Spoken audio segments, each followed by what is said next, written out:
आज की चर्चा। नमस्कार, आज की चर्चा कार्यक्रम में आप सभी का स्वागत है।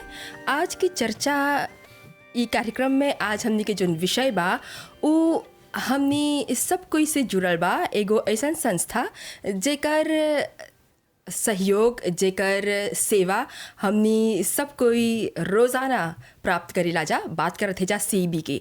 सीबी ई बरिस 2026 में एगो नवा स्कीम के साथ आल बा, फोटोवोल्टाइक स्कीम, और एकर नाम है house hold rooftop photovoltaic scheme 2026।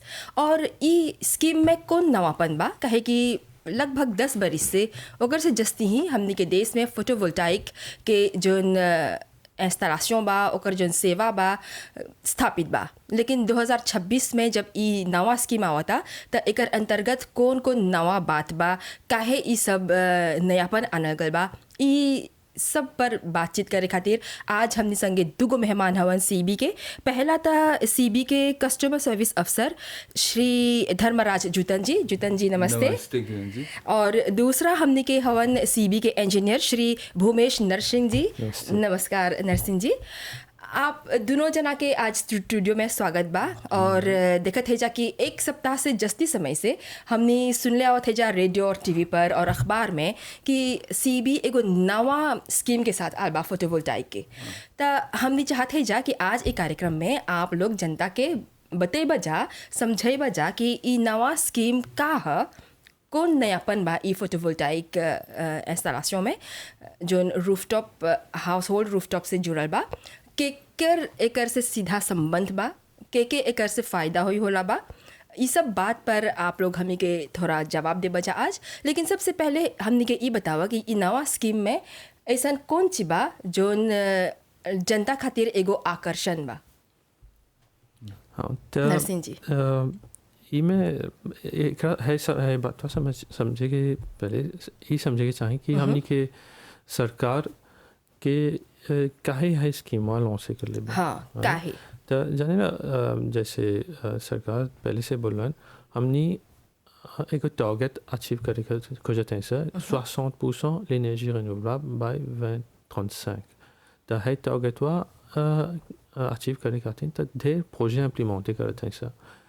और ऐसा प्रोजेक्ट वन सब l'énergie renouvelable के प्रोजेक्ट, छोटा प्रोजेक्ट, बड़ा प्रोजेक्ट, कमर्शियल, इंडस्ट्रियल, तो ढेर मना प्रोजेक्ट इम्प्लीमेंट करते हैं ताकि हमने है टारगेट के अचीव से कब से। और ई टारगेट हा का कौन उद्देश्य बा आप लोग के? तो उद्देश्य तो l'énergie renouvelable जस्ती लाए के मॉरिस में हमने के डिपेंडेंस जोन बा फॉसिल में, फॉसिल फ्यूल, जैसे अभी गड़बड़ी से जैसे जाना था वह एगो सिचुएशन रहा जहाँ पर ही हमने के पावर कट करके पड़ता है, डिलिस्टार्ज करे के पड़ता है। तो बस कि हमने लगे इतना l'énergie हमने के जनरेशन में एगो प्रॉब्लम हो रहा है। तब जैसे जनबा टेलीविजन पर एमबीसी पर एगो अलार्म जैसे सिस्टम डले रही एगो पीक टाइम रोज रहा, जॉन रहा और वेयर। तो है के आधारित आदमी लोग के सेंसिटाइज करते रही सर कि जैसे जैसे रोज जोन में आते हैं तो एगो थोड़ा सुन अपन बगा सिचुएशन कॉन्ट्रीब्यूट करके एगो लाइमिया जे गैस पियाज करते हो, लाइमिया कहीं पर बरल बा या बुता दे के या कोनो लापागे बरल बा बुता दे के, ताकि ऐसा सिचुएशन दे लिस्टाज में नहीं आपसे है टारगेट तो है के है सिचुएशन के इविटे करे खातिर। तो इबारिस से मिनिस्ट्री ऑफ एनर्जी हमने के मिनिस्टर पार्टी का सेवा दें l'énergie renouvelable पर जस्ती लॉन्फाज जा रहा था और इतना लॉन्फाज की इंसान स्कीम आना था ताकि आदमी लोग अपने आप अयंसा इन्वेस्ट करें स्कीमों में आए के और फोटोवोल्टाइक इंस्टॉल करके हमने के डिपेंडेंस जिनमें फॉसिल फ्यूल से घटाए के। अच्छा, तो नरसिंह जी हमने के बतावत हवन कैसे हमने के देश में ऊर्जा यानी इलेक्ट्रिसिटी बिजली के जो उत्पादन बा एगो समय आ रहा जहाँ पर एगो ऐसा स्थिति रहल हमने के चाहत बहुत सावधानी बरते के रेडियो टीवी पर अनाउंस करल जात रहल, घोषणा करल जात रहल कि हमने के जो बिजली के पैदावार बा वो कितना हद तक वो कमती हो ले जाता और परत रहल, कबो कबो बिजली के कटौती भी करे के। बड़ा बड़ा देश में अक्सर ऐसे होवेला कि दिन भर में थोड़ा समय खातिर बिजली काट देवल जाला, काहे कि बिजली के पैदावार कमती होवेला। लेकिन मॉरिशस में हमने देखते जा कि बहुत ही सस्टेनेबल रूप से बिजली के उत्पादन होते रहेला और बहुत अच्छा से एकर संचालन होता। अभी तक देखते जा कैसे हमनी के एगो सेंसिटाइजेशन कैंपेन प्रस्तुत करल गल रहल, कब आपके चाहेला बिजली के इस्तेमाल करे के, कब नहीं करे के, कब एगो ऐसा स्थिति चल बा जहाँ पर ज़्यादा से ज़्यादा आपके चाहिए बिजली के जोन गैस्पियाज बा जोन ज़ाया करत हुआ। ऐसा स्थिति चलावेला जहाँ आपके ही एगो ई बात के ख्याल नहीं रहेला कि कहूँ पर ग्लोब बरता कि एगो ऐसा लापागी ऑन कर देले हवा एगो ऐसा समय में जहाँ पर आपके जस्ती पर बिल आपके बिल जस्ती हो जाए। तो ये सब स्थिति से बचे खातिर सीबी लगातार एगो सेंसिटाइजेशन कैंपेन अनले बा और अभी देखत है जा कि अपन बिजली के पैदावार के जस्ती समृद्ध बनावे के डाइवर्सिफाई करे खातिर नवा नवा स्कीम्स के साथ आवत हवन जा। और ई में एगो ई बा house hold rooftop photovoltaic scheme 2026। तो हमने के जुतन जी आप ई थोड़ा समझावा कि ई जोन स्कीम बा एकर एक तो हमने के बोला आप भी थोड़ा संक्षेप में समझावा एकर उद्देश्य का है, इ नवा स्कीम के काहे ई आनल गल बा और कैसे जनता सकी ई स्कीम के बारे में जस्ती जानकारी पावे जे आज के कार्यक्रम में भी नहीं समझियन जा और कैसे सकियन जा आपके दफ्तर में आके ई स्कीम से लाभ उठावे पर जानकारी पाते हुए एकर एप्लीकेशन करे। हमनी सीबी देने से हमनी जहाँ ले सकेला 24 घंटा हमनी कुआं बिजली देला सा। जी हाँ, हमनी के है ये ऑब्जेक्टिव है कि घर घर में 24 घंटा लोग के कोफो खातिर बिजली रही। तो हमनी देखली सा जब फ्यूअल से जब बिजली पैदा करीला सा तो हमनी के पर्यावरण के तनी क्षति पहुँचेला, तनी नुकसान होला। तो ई सोच के हमनी के सरकार देने से हमनी देने से दोनों मिलजुल के एगो ऐसा एगो योजना करना सा रूफटॉप सोलर पैनल डाले के घर घर में जे सकी जेकर बड़ा घर बहु सकी तनी बड़ा पैनल डाले। तो हाई से हमनी के लॉन्विरोनमा में तनी कमती क्षति पहुँची, नुकसान पहुँची। तो में हमनी के जौन आगे के जौन पीढ़ी आई हमनी के कोशिश नहीं कि हमनी कुछ नहीं करनी सा नेक्स्ट जनरेशन खातिर पर्यावरण बर्बाद करके चल गई हमनी के धरती माँ की तनी निमन से रखब सा, तनी जमे हमनियो निमन लेयर स्प्रे करब सा। तो हाई ऑब्जेक्टिव से हमनी की सीबी देने से सरकार देने से ही योजनावा डलने सा। अब हाई योजनावा की लाभ उठाई खातिर हमनी के जितना ग्राहक बा जोन सकी फोटोवोल्टाइक डाले अपन घर में हमनी मांग करब जाओ लोग के आई के हमनी के दफ्तर में, हमनी के दफ्तर मोरिस के कोना कोना में जहाँ मुड़ी उठेब तो एगो सीबी के दफ्तर है जरूर। तो हौजा आके अपन कथी दाँचते आने के अपन कैसे बोला घर के माटी के कोतरा और अपन एगो बिजली के बिल कोनो महीना आगे के आके हमनी आगे मांग करे के हमनी हम मांगवा के दर्ज करब सा हमनी के कंप्यूटर में। हमनी के कंप्यूटर में जब दर्ज होई तो जाए भाई नर्सिंग के सेक्शन में, तो उस सेक्शन में जाके तब वो लोग कमवा आगे लेके चली। अच्छा, तो हमने के जुतन जी अभी आप बोलत रहला कि कौन उद्देश्य से ये नवा मतलब कि जो नवा सेवा प्रस्तावित करल जाता वो आप लोग सामने अनले हवा जा। हमने के थोड़ा बतावा कि जोन स्कीम पहले से रहल और अभी जो 2026 में नवा स्कीम आना था वजह एकर में कौन अंतर बा? एगो रहल होम सोलर प्रोजेक्ट जोन सीबी अपन देने से ग्राहक लोग के एगो पैनल देवत हल। तो उ ग्राहक लोग हमनी के क्लियर लोग उ नहीं पे करत हल, कुछ उ सीबी अपन बगल से देवे। तो हमनी देखनी सा कि हई योजना जोन परिवहन लॉन्विरोनमा के तनी कमती अथी करे खातिर तो हमनी लॉन्चे के नहीं पोजेवा पब्लिक एट लार्ज के मजा जैसे कि इन्वेस्ट करे तो उ अपन पैसा डाल के अपन कुआं सकी पोजिया करे और जन जस्ती रही सेबे के दे के हाँ। और सेबे ओकर बदले में ओके पेये करी। तो हई लीदेवा से हमनी बनी सब डाल देला सा जनता के जौन बड़ा जनता बा सकी है में आई। तो है में जनता लोग के पर इन्वेस्ट करे के है में सरकार देने से तनी एगो इंसेंटिव मिला था DBM बगल से एगो कैसे गांठ बोले जरा गांठवा मिली लोग की जनता लोग की। अच्छा तो है ये लोग के बहुत सहायता करी। अच्छा और कोनो अंतर बा?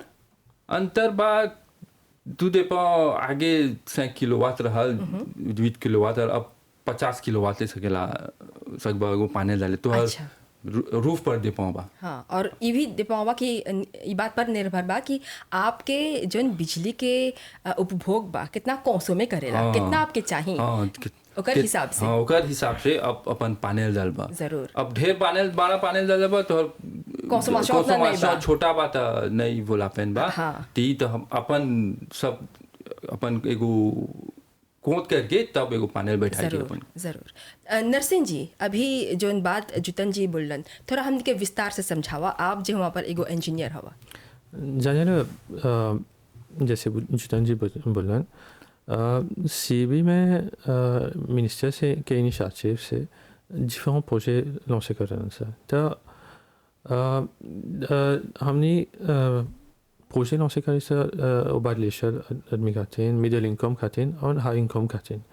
तो मिडिल इनकम और जो ओबाद लेशर हों सर वो लोग अपन से न सेकेंड से सिस्टम फोटोवोल्टाइक अफोर्ड करे। तो जन सरकार बा एगो इनिशिएटिव अलग फिनेंसमेंट यूएनडीपी और बाकी इंस्टीट्यूशन से वो लोग के सहयोग से हमने जन ओबाद लेशर और मिडिल इनकम खातिर प्रोजेक्ट करेला सर। तो फ्री पीवी किट के प्रोजेक्ट करेला सर। तो सीबी में पीवी किट के प्रोजेक्ट दो विभाग में बांटल बा। एगो बा सीबी फंडेड और एगो बा कस्टमर फंडेड। जो सीबी फंडेड प्रोजेक्ट बा होला सीबी इम्प्लीमेंट करेला, सभी सब फिनेंसमेंट करेला और ग्रेचुइट जो फ्री पीवी किट बा आदमी लोग के देवल जाला। हैला ऑनगोइंग है। जैसे जुतन जी बोला पहले होम सोलर रहल, तो अभी एगो दूसरा प्रोजेक्ट बा होम सोलर फाज 3 इम्प्लीमेंट हुआ था, अभी ले चला था नेट बिलिंग बा और हैला आईते करी से हैला फ्री पीवी की था। तो है स्कीम जो house hold rooftop house hold scheme है हैला फ्री पीवी की स्कीम में नहीं चलेगा, हैला कस्टमर फंडेड पीवी स्कीम। तो टारगेट बा एगो हायर कैटेगरी कस्टमर खातिर जिनके मुआयन बा फिनेंसमेंट करे के। जी हाँ। और जे देखबा तो जो फ्री पीवी की बा वो लोग के इंसेंटिव थोड़ा सा कमती बा, बस कि एगो इन्वेस्टमेंट से भी करता और गवर्नमेंट है सब। तो एगो फिक्स इंसेंटिव देवल जाला।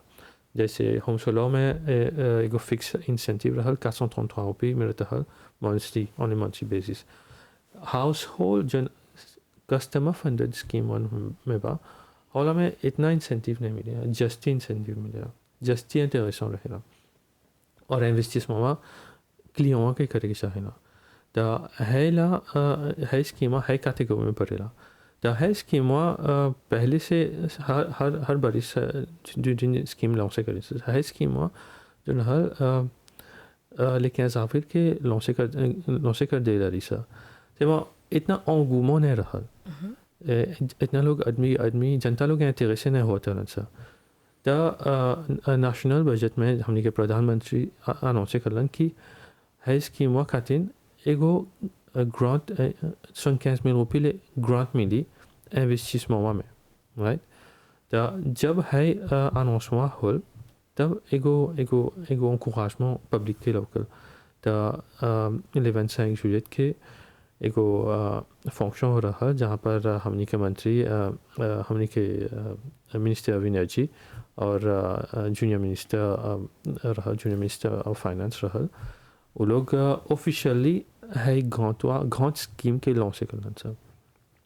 तो है ग्रांट स्कीम के आधार पर जे एगो आदमी इन्वेस्टमेंट करता है प्रोजेक्ट में फोटोवोल्टाइक में, तो 25% प्रोजेक्ट अमाउंट DBM एगो ग्रांट दे।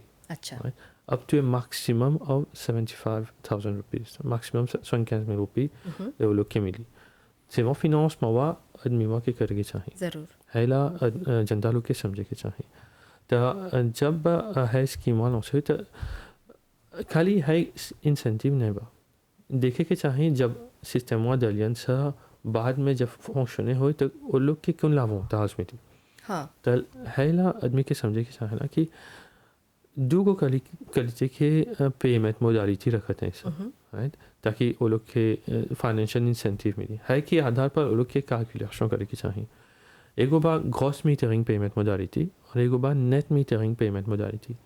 द ग्रॉस मीटरिंग पेमेंट मोडालिटी में क्या हो रहा, आदमी जैसे एगो सिस्टम इंस्टॉल कर मान ला 5 किलोवाट, 5 किलोवाट इंस्टॉल कर 5 किलोवाट से जनरेशन जोन बा 600 यूनिटे ऑन एवरेज मंथली जनरेशन होला। तो है जनरेशन जोन बा उ सेबे ओकरा 483 में पे करी ऑन मंथली है बोली 5 किलोवाट के 483 में पे करी। तो 600 यूनिटे के जनरेशन 483 में कैलकुलेट करबा तो environ 2500 à 3000 रुपये ले हो जाला ऑन मंथली बेसिस। तो ये जनरेशन पर आधार पर तब है जिसों 3000 रुपये के जनरेशन कर ला और तो हर कंजम्पशन था जन सेबे से सेवी कर ला 2000 रुपये के सेवी कर ला है पर एगो नेट ऑफ होला 3000 रुपये 2000 रुपये जन जस्ती 1000 रुपये होला जस्ती कैरी फॉरवर्ड होला हाउ महीना के जाला। अच्छा हाउ महीना जे जस्ती कुओं सेवी कर ला तो एडजस्ट होला तो हैला कंटिन्यूसली जाला जनरेशन और कंजम्पशन के मॉनिटरी अमाउंट के हर महीना जाला 12 महीना। जब इतना पैदावार करत हवा और इतना कंजप्शन करत हवा तो आपके हिसाब धरला बराबर हो जाता। हाँ। आपके कुछ पे नहीं पड़ी करेगी। हाँ। कुछ पे करके नहीं पड़ी और जो ऑफिस में आके मिले हो महीना खातिर 12 महीना के बाद देखब से कितना के मिले हो बा। जी हाँ। तब थोड़ा रिफंड करब से। अच्छा एक बार रिफंड के भी प्रावधान। हाँ रिफंड के प्रावधान बा है ग्रॉस मीटरिंग में बा और है रेट बा कातो में था। अब नेट मीटरिंग में थोड़ा सा अलग बा। तो नेट मीटरिंग पेमेंट मोडालिटी में जो बा होला में थोड़ा लोकाजों देवत है सर लेने जुआ प्रोजेक्ट करे के अपन घर में सेवी करे के और जन जस्ती मांग कर बस सेबे से जस्ती सेवी करते हो सेबे से होला एगो नेट ऑफ करे के हौला एनर्जी वैल्यू पर रहेगा।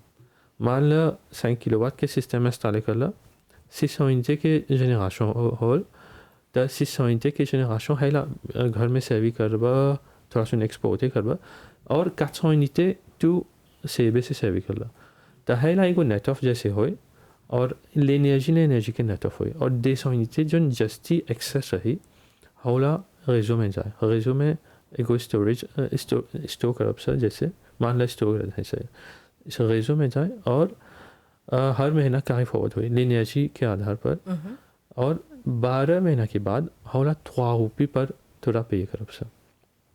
हाँ तो हैला नेट मीटरिंग के स्कीम हौला ग्रॉस मीटरिंग के स्कीम के पेमेंट मोडालिटी बा। अच्छा तो दोनों फासिल बा दोनों इंटरेस्टिंग बा जनता के कैलकुलेट करे के चाहिए कौन जस्ती इंटरेस्टिंग बा कौन मोस्ट इंटरेस्टिंग बा। जनता के चाहिए चयन करे के दोनों में से एक वो ग्रॉस मीटरिंग पर जाए कि नेट मीटरिंग। हाँ है ला जनता के फैसिलिटी खातिर एक तो ऐसा कंपनी सेंसिटाइजेशन करते हैं सर वेबसाइट पर ढेर इंफॉर्मेशन डले हैं सर वो लोग जाइए से वेबसाइट पर ढेर इंफॉर्मेशन मिली डॉक्यूमेंट्री एविडेंस डॉक्यूमेंट्री इंफॉर्मेशन मिली और एक कैलकुलेटर प्रिपेयर करते हैं सर हौला हाउस में चलाए वेबसाइट पर जहाँ पर वो लोग अपन कंसोमेशन सेक्शन से डाले कैपेसिटी सेक्शन से डाले एगो एस्टिमेशन ले हो जाए कितना कौन सिस्टम इंटरेस्टिंग बा वो लोग कहते हैं एगो कैलकुलेट हो जाए वो लोग कहते हैं और ही हमने के कॉल सेंटर यूनिट वो बा जन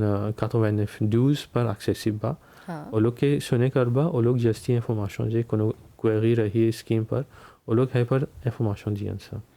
मतलब कि आप लोग के एगो हॉटलाइन बा 8912 सीबी के हॉटलाइन नंबर 8912 पर आप लोग सब बजा फ़ोन करे और अभी हमने के श्री नरसिंह जी जितना भी जानकारी दिलन ई जो नवा स्कीम बा ओकर से जुड़ल कौन कौन लाभ आपके होई कैसे सक बजा कैलकुलेट करे कैसे सक बजा चुने कि आप लोग ग्रॉस मीटरिंग पर जेबा कि नेट मीटरिंग पर ये सब के जानकारी आपके 8912 पर मिली। हाँ 8912 वेबसाइट और है कैलकुलेटर जब डेवलप से हो जो सकी इंफॉर्मेशन मिले काहे है सब इंफॉर्मेशन देवत है सर काहे सब सेंसिटाइजेशन करते हैं सर एगो ताकि जनता लोग समझन सर स्कीम वा कैसे फंक्शन हो रहा ज़रूर और अभी जो बा मौके कर ले हैं सर ढेर नवा इंस्टॉलर हुआ था और 2-3 गो ऐसा इंस्टॉल हो आवता जन थोड़ा सा ठगत हो उनसे। अच्छा, हाँ, तो है सब के चाहिए जनता की प्रिकॉशन लेके। मतलब जनता के चाहिए जानने के अच्छा से परख के अच्छा से जानकारी इकट्ठा करके ई खरीदे के, नहीं कि हर बरी में जाके कुछ लेके चले बा। अब ओकर में आपके जे समस्या होई तो आप सोचबा कि सीबी के ओर से खराबी बा। हाँ, तो जहाँ जहाँ जैसे बोली है इंफॉर्मेशन में हाउजा जइया इंफॉर्मेशन है जी जैसे बोली सीबी वेबसाइट। तो अभी एगो एग्जाम्पल देवब रेसामा एगो प्रॉब्लम हो रहा एगो दूसरा कंपनी सीबी के नाम लेके अपन वेबसाइट क्रिएट करके इंफॉर्मेशन देवत हन। तो हाउला अपन एतेरे खातिर करत हन सर और नॉर्मल दुआ ने बा सीबी के नाम लेके। तो वो लोग के चाहिए सीबी वेबसाइट जब जाए तो cb.mu है cb.mu cb.mu ये ऑफिशियल वेबसाइट है सीबी के।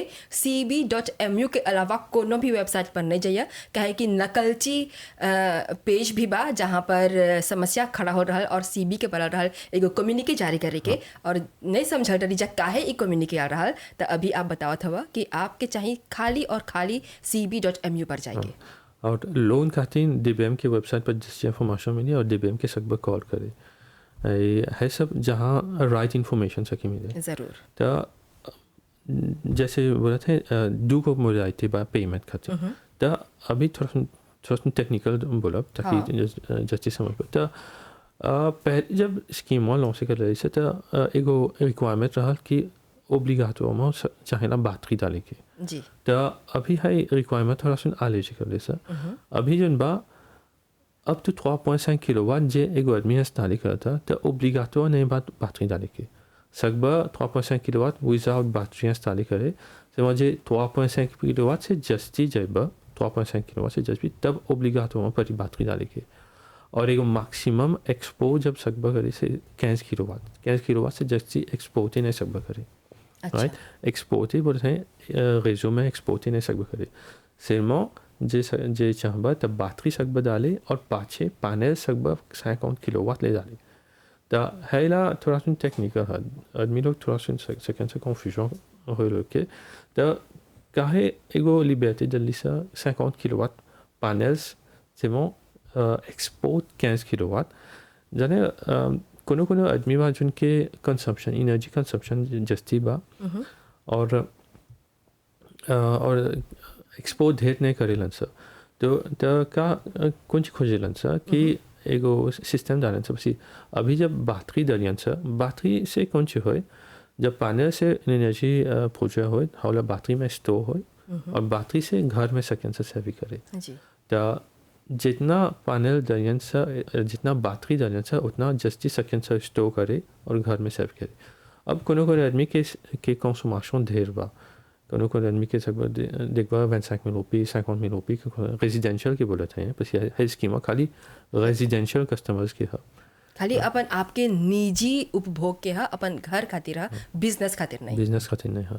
तो कोनो आदमी जोन जगह कंसोमेशन जस्ती बा और जोन चाहत हो उनसे एगो लोटोनोमी हो इलेक्ट्रिसिटी पर जैसे लोटोनोमी के माने मान लो अभी कुआं कुबे हो वो लोग है इलेक्ट्रिसिटी की सर्विस कंटिन्यू कर सकते हैं। तो बैटरी में है एनर्जी बा स्टोरेज हो तब सेकेंड से सर्विस करे तो जस्ती बैटरी डाले के चाहे ना। अच्छा। तो पैनल सेकेंड से 50 किलोवाट डाले और ज़्यादा बैटरी वो सेकेंड से डाले स्टोर करे सर्विस करे कोनो प्रॉब्लम है बात से मो एक्सपोर्ट मैक्सिमम 15 किलोवाट से जस्ती नहीं सेकेंड से एक्सपोर्ट करे राइट। और है यो 15 किलोवाट नॉर्मल त्रिफाजे चाहिए है टेक्निसिटी है जब इंस्टॉलर देखिए सर तो लोग के समझाए है और जो डेटा में टेक्निक हो बा हमारा वेबसाइट पर डले हैं सर। अभी हमने सुनत रही जा श्री नरसिंह के जे कि इंजीनियर हवन सीबी के ई खातिर बहुत ही टेक्निकल रूप में हमने के समझेलन ई जो नवा स्कीम बा ओकर पीछे कौन कौन टेक्निकल बात के ख्याल रखल जाता। श्री जुतन जी आप कुछ जोड़बा जो अभी हमने के इंजीनियर साहब बोलन ओकर में हम हाई जोड़ब हमने की देखल गल बा जोन समय बीतल गल बा जोन हफ्ता बीतल गल बा ढेर ग्राहक लोग आलवन से मांग करी वे लोग संगे ढेर इंफॉर्मेशन है बा कितना किलोवाट तो लोग इंस्टॉल करी कितना किलोवाट बैटरी रही ये लोग की। तो हम हाई मांग करब हमने के जितना ग्राहक हमने के दफ्तर में यन सा हमने के एक दफ्तर में ऐसा के एगो क्वालिफाइड इंस्टॉलर के भेंट करके अपन जितना कंसोमेशन लोग सेवी करेला घर में जितना लापागी बा लोग की बोल के समाज लागे हाँ एगो renseignement लेके इंस्टॉलाते से कितना पैनल सकें से डाले कितना बैटरी सकें से डाले तब हमने के ऑफिस में आके अपन मांग करेगी तब वो लोग के जस्ती समझ में भी आए आप लोग भी सब बजा जस्ती वो लोग के गीदे करे एग्जैक्टली हमने जस्ती सकब सब बोले कोची हाँ तो हर मांग इतना बा तो सकब सब बोले हाई सीमा में जा सिपा हाउ सीमा में जा ज़रूर जो लोग भोजपुरी में आपके भाषा में बहुत ही सरल रूप से आज के ई स्कीम पर हमने के विस्तार से जानकारी देवत हवन और सरल भाषा में जानकारी देवत हवन जा अभी हमने के नरसिंह जी बतैलन कि कौन कौन लाभ हमने के मिली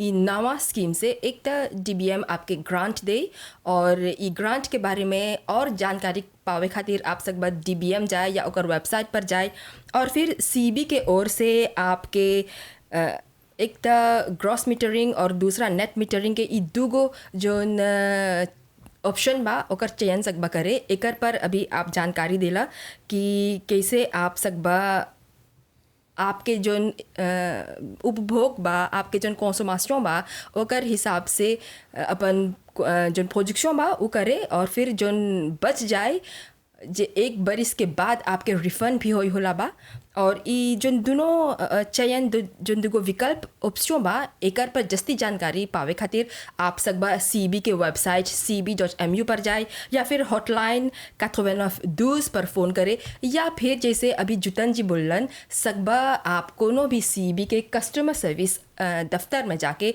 एक पर जस्ती जानकारी पावे लेकिन आपके चाहिए पूरा जानकारी रहे के आप सकबा ई बात पर जानकारी पावे कि आपके कौन चीज़ चाहिए आप कितना मतलब पैदावार चाहत हवा कैसन पैनल बिठावे चाहत हवा फिर ओकर हिसाब से आप जे जाइबा सीबी त हुआ पर आपके बताइए जा कि आपके कौन चीज़ चाहिए करे के त हमने के अब थोड़ा बोला ई जोन सीबी के नवा प्रस्ताव बा जे एकर से लाभ उठावे चाहबा त आपके कौन चीज़ चाहिए करके पहला जैसे स्पीक कर ली पहले थोड़ा जान जाए के चाहिए जे ग्रॉस मीटरिंग में जाएगा या नेट मीटरिंग में जाएगा हेला समझ जाए के चाहिए बस एक हरा समझ जाएगा तब टेक्निकल जाए के पड़ी तो जब हेला डिसीजन ले रहे हो हाँ तो एगो क्वालिफाइड इंस्टॉलर के देखेंगे जैसे जुटन जी बोला हाँ एगो क्वालिफाइड इंस्टॉलर के देखे चाहिए बस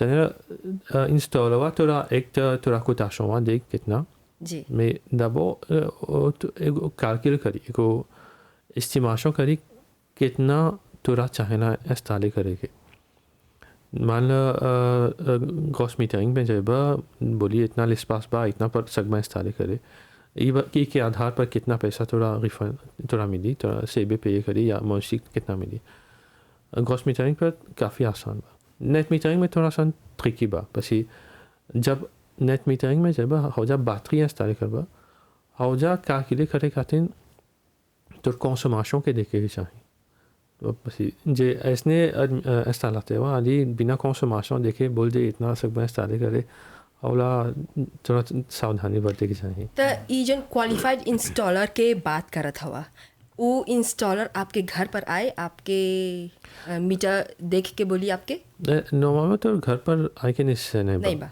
एगो तो हर फैक्चर इलेक्ट्रिसिटी जब रही वो में अपन कंसोमेशन सब बा वो के आधार पर वो लोग सेक्शन से कैलकुलेट करे अच्छा और जब कैलकुलेशन करें सर तब वो लोग बोलें सर ओके थोड़ा इतना पीवी पैनल्स चाहेला इंस्टॉल पैनल्स इतना सकबा एक्सपोर्ट करे और इतना बैटरी साइज थोड़ा चाहेला बस ये है 3 इंफॉर्मेशन नेसेसरी परी एप्लीकेशन करे खातिर अच्छा बस जब जाइबा सीबी में एप्लीकेशन करे है 3 information panel size install panel capacity export capacity और बैटरी कैपेसिटी है 3 इंफॉर्मेशन चाहिए थोड़ा सेबे के देख ताकि थोड़ा एप्लीकेशन स्टैंड गुड रही अच्छा तो एप्लीकेशन खातिर जब जाइबा तब हमारे देखे में जुतन जी है पर ज़्यादा सेकंड से हाँ जुतन जैसे हमारे नरसिंह भाई बोलन कि है install capacity battery capacity export capacity है जानकारी जब प्राप्त कर दिया हमने के ग्राहक लोग तो वो लोग सकी हमनी के दफ्तर में आई, कोना कोना में हमनी के दफ्तर बा। तो अपन मांग करियन जा हाउ आधार पर इंस्टॉल कैपेसिटी, बैटरी कैपेसिटी और एक्सपोर्ट कैपेसिटी से। तो हमने लोग के बोलब जा वाला एगो एप्लीकेशन करियन सा। हमनी के जौन आजो बा जौन ऑफिसर हमन जा लोग का एप्लीकेशन कर दियन सा। एप्लीकेशन हम जब करियन सा ओकर संगे संगे एगो फॉर्म निकलेला। एगो फॉर्म में ओकर एगो क्यूआर कोड बा। तो हाउ फॉर्म लेके वो लोग सकियन सा डीबीएम जाए अपन ग्रांट के मांग करे। मैं डायरेक्टली डीबीएम नहीं सकियन से जाए, पहला पर सीबीआई के मांग करे के, एप्लीकेशन करे के, फॉर्म भरे के, फॉर्म सीए करेंगे। जब फॉर्मा सीए होगा तो हाउ फॉर्मा एगो कॉपी हमनी संगे रही, एगो कॉपी और फिर दोनों ओरिजिनल भी रही, एगो हमनी संगे रही, एगो ग्राहक संगे रही। हाउ फॉर्मा लेके जाके अपन डीबीएम से अपन मांग करी ग्रांट के। मतलब कि 3 गो स्टेप बा। पहला एक प्रोफेशनल इंस्टॉलर देखे के, दूसरा ओकर लेफॉर्मेशन लेके तब सीबी आई के, तब सीबी तोहरा एप्लीकेशन करे के जन प्रक्रिया बा उ पूरा करी। हाँ। और फिर ई जन फॉर्म तोहरा सीबी पर मिली उ लेके जे आपके ग्रांट चाहिए डीबीएम से, तब आप डीबीएम जेबा वहाँ पर एगो एप्लीकेशन करबा। और ये जन जानकारी बा डीबीएम से ग्रांट खातिर आप सकबा अक्ते जाए कि एकर जब आपके मिल गल तब नहीं परी भाई फॉर्म भर देला। हम जब फॉर्मा देनी सा एगो क्यूआर कोड बा, और क्यूआर कोड बा ऑथेंटिक है जी। तो हाउ क्यूआर कोड वा से जाए ग्राहक डीबीएम में। अब डीबीएम में हो जा जौन जौन फॉर्मालिटी बा वो हो जा होई हाई आप अच्छे हाई क्यूआर कोड वा से हाई फॉर्मा से। अच्छा, और फिर एकर बाद डीबीएम में जब जाइबा तो हो जा वेबसाइट पर सकबा एप्लीकेशन करे। आला कल रघुबर जी से बात कर ले तब बोलन देता है हमारा दिलन कैसे करे चाहिए। सकियन से वेबसाइट पर एप्लीकेशन करे से सब डॉक्यूमेंटेशन चाहिए रहेगी। या सेकेंड से को डीबीएम सेंटर में जाए हौजा एप्लीकेशन करे सब डॉक्यूमेंट संगे। और हौजा एगो क्रिटेरिया बा पहले तो रेजिडेंशियल कस्टमर के खाली एंटरटेन करें सर। और दूसर जन फैमिली इनकम बा, जन हस्बैंड वाइफ के income family income monthly family income 150,000 रुपये से ज़्यादा नहीं हो के चाहिए जी। जी 150,000 रुपये से ज़्यादा है तो थोड़ा हाई ग्रांट नहीं मिली। ओके। और तीसरा का से जन कनेक्शन एग्रीमेंट बा और थोड़ा सप्लायर से कोटेशन आने के पड़ी राइट। समझा जन इंफॉर्मेशन डलिन से कनेक्शन एग्रीमेंट में हवे इंफॉर्मेशन ताली करे के चाहिए सप्लाई के कोटेशन संगे। जे लिखल बा 5 किलोवाट तो सप्लाई के कोटेशन में लिखल रहे के चाहिए 5 किलोवाट। तब ई के आधार पर वो लोग असेस करें सर जो थोड़ा ग्रांटवा मिले के चाहिए या नहीं। तो ग्रांटवा मिले खातिर वो लोग थोड़ा एक वाउचर दियन सर, एगो ग्रांट वाउचर। तब वाउचरवा जब दियन सर है कि इम्प्लीकेशन है कि तुझसे ग्रांटवा मिली जी। अभी खाली वाउचर मिलल बा, बाकी सब फिनांसमेंट तोरा अपन बगल से देखे के पड़ी। तो जब वाउचर मिलवा तब वाउचर के ठीक से रखे के चाहिए। तब अपन बगल से तू अपन इंस्टॉलर के देखिया इंस्टॉलेशन करे खातिर तोरा 6 महीना मिली इंस्टॉलेशन कंप्लीट करे खातिर। वाउचर के वाली से जन हमने के बोला गल बा 6 महीना मिली। हमारा कॉन्फर्मे डीबीएम से कॉन्फर्मे से करे ये पंगा समझ करें से यानी जी हाँ। तब हाउ इंफॉर्मेशन जब सब मिल गया तो सकबा आज लोन के डिमांड करे डीबीएम से सकबा लोन के डिमांड करे या दूसरा लाभों से सकबा ओब्लिगाटोरी नहीं बा डीबीएम से लोन के डिमांड करे सकबा दूसरा कमर्शियल बैंक हो जाए। तब जब लोन है सब फिनांसों के बंदोबस्त हो जाए तब इंस्टॉलाते की देखी की पड़ी इंस्टॉलेशन करेगी। तो इंस्टॉलाते हुआ जब तोरा कोटेशन जब पेमेंट करे के लिए पसी कन्फर्मेशन कमांड के कन्फर्मेशन करे चाहिए। तो जब कंफर्म कर देबा जब इंस्टॉल कर दे तो खाली है आश्चर्य करके चाहिए कि फाइनल पेमेंट में जो 25% प्रोजेक्ट अमाउंट बा थोड़ा घटाए पसी है वाउचर के पैसा डीबीएम तोहरा पे नहीं करी, जनता हुआ के पे नहीं करी, वाउचर के पैसा डायरेक्ट सप्लायर के पे करी। ओके। मान लो 300,000 रुपये के प्रोजेक्ट बा तो जब इंस्टॉलेशन हो जाए तब फाइनल पेमेंट तोरा 150 जो वाउचर मिल कर जिस वाउचर सब अप्रूवे होगा तो सप्लायर के फाइनल पेमेंट तोरा 225,000 रुपये करेगी पड़ी। और जब सब कुछ कनेक्टे हो तब जो 75,000 रुपये बाकी बा हौला देबेम डायरेक्ट सप्लायर के अकाउंट पर वैसे करी। ओके, हैला याद रखिए चाहिए। अच्छा, तो जब लोन है सब फिनांसमेंट के दिमाग से जाए इंस्टॉलेशन हो जाए तब तोरा इंस्टॉलाते हुआ जो बा एगो सर्टिफिकेट इंस्टॉलेशन जनरेट करी है। सर्टिफिकेट हुआ और एगो अनेक्स टेक्निकल अनेक्स बा और दूसरा डॉक्यूमेंट टेक्निक बा हौला तोरा जाके पड़ी कस्टमर सर्विस में डिपोजिट करे, सेबे के कस्टमर सर्विस में जाके डिपोजिट करे के। और हौजा से एगो दूसरा प्रोसेस इनिशिएट हुई। हौजा से सीबी कस्टमर सर्विस हमनी के से संपर्क करी कि बोलियन से इतना सबमिट कर दिले हमन सा। हौजा एगो टेक्निकल वेरिफिकेशन करब सा जोन इंस्टॉल करल बा जे सीबी के रिक्वायरमेंट के आधार पर बा या आलो अकाउंट बा जे हमनी के रिक्वायरमेंट के आधार पर बा तो वो लोग के मीटर हमनी चेंज करब सा, मीटर समझे करब सा। और एक और बाद कमीशनिंग करब सा। ज़रूर। कमीशनिंग के बाद क्लियमा के एगो कंप्लायंस शीट देवब सा, कंप्लायंस सर्टिफिकेट देवब सा। हाउ कंप्लायंस सर्टिफिकेट हुआ एगो प्रूव है कि सेबे सब काम कर दिले बा, सिस्टम में कनेक्टेड बा और ठीक से फंक्शने हुआ था।